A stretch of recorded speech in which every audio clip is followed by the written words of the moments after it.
හිටපු ජනාධිපති මහින්ද රාජපක්ෂ මහතාගේ පුත් යෝසිත රාජපක්ෂ මහතා හා ඔහුගේ බිරිඳ කොළඹ 2 උද්‍යාන පාරේ පිහිටි රාත්‍රී සමාජ ශාලාවකට ගිය අවස්ථාවක ගැටුමක් ඇති වී තිබෙනවා. ඔවුන් සමග පුද්ගලයන් 8 දෙනෙකු පැමිණ ඇතත් ඉන් එක් අයෙකු එම සමාජ ශාලාව තුළට ඇතුළු වීමට අවශ්‍ය අත්පලන්දනාවක් නොතිබීම මෙම ගැටුමට හේතු වී ඇති බවයි වාර්තා වන්නේ.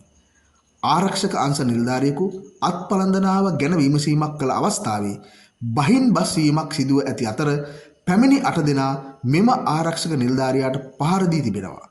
ඒ වන විට යෝෂිත රාජපක්ෂ සහ ඔහුගේ බිරිඳ එම ස්ථානයෙන් පිටව ගොස් තිබෙනවා.